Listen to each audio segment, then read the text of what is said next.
सभी लोग एक दूसरे से इंटरेक्ट होंगे ताकि बिहार में कांग्रेस को कैसे मजबूत करें, खास करके मजबूत तो बाद में, अभी जो 2 उपचुनाव हो रहे हैं इसमें जीत कैसे हासिल करें, इसी के लिए हम लोगों ने आज खाने पर भी आमंत्रण किया है। तो राजद हमेशा कन्हैया जी को लेके क्यों पड़ रहा हुआ है?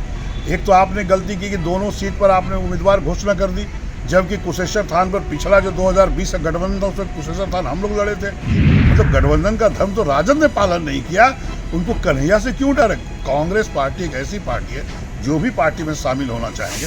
आज हम लोग तो आज़ादी पप्पू यादव जी को भी कह रहे हैं कि आप आइए कांग्रेस में। राजद अपने को झांके, कांग्रेस पार्टी को देखने की उनको जरूरत नहीं है। सब लोग आएंगे और हम लोग दोनों चुनाव जीतने का काम करेंगे। कई लोग, नमस्कार, मेरा नाम है निखिल, आप देख रहे हैं न्यूज़ फाउंडेशन। बिहार में 2 सीटों पर उपचुनाव है और आज कांग्रेस की तिकड़ी कन्हैया, जिग्नेश और हार्दिक पटेल पटना आ रहे हैं।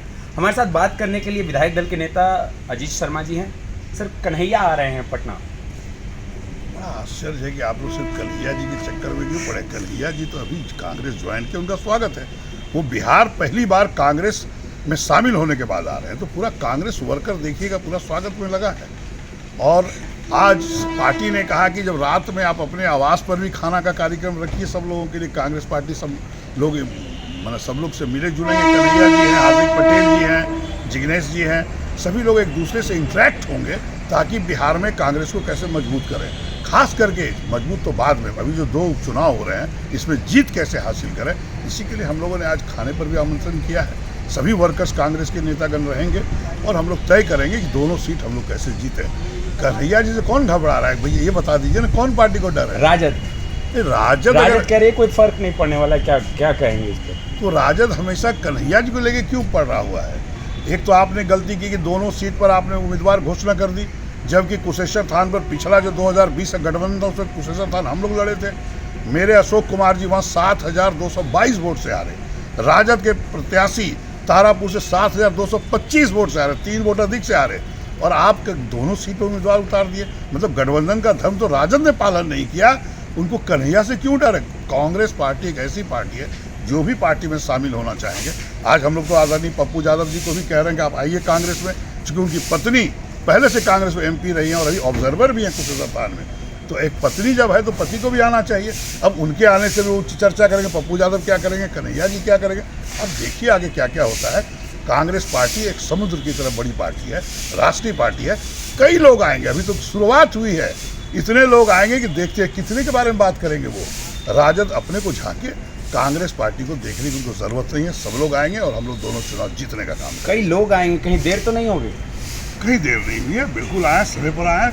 उपचुनाव घोषणा भी दशहरा का पर्व है, हिंदुओं का बहुत बड़ा पर्व है, उसके बाद हम लोग शुरुआत कर रहे हैं।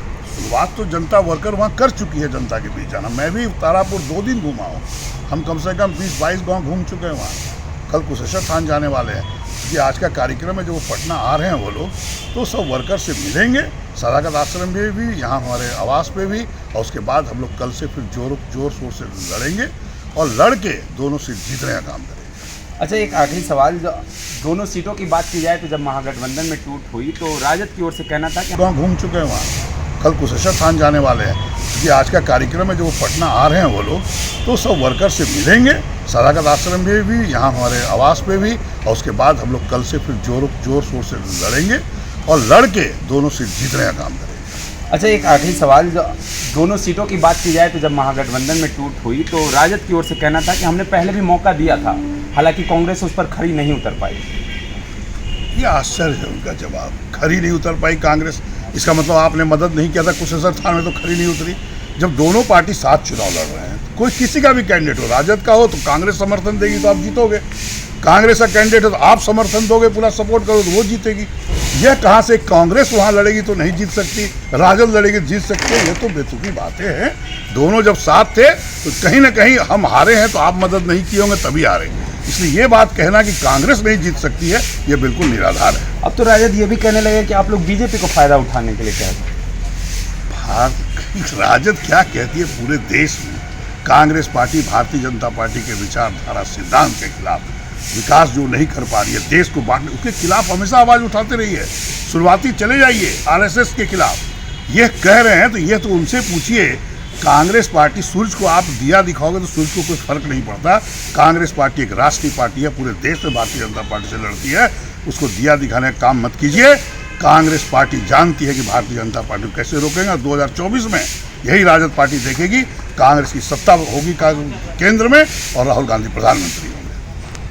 तो बिल्कुल 2 उपचुनाव हैं और उन 2 सीटों तक ही नहीं है, ये 2024 की भी दावा ठोक रहे हैं, कह रहे हैं कि राहुल गांधी प्रधानमंत्री होंगे। हालांकि देखना यह होगा कि जो 2 सीटों पर उपचुनाव है उस पर क्या नतीजा आता है। और भी अपडेट्स देंगे, बने रहिए न्यूज़ फाउंडेशन के साथ। धन्यवाद।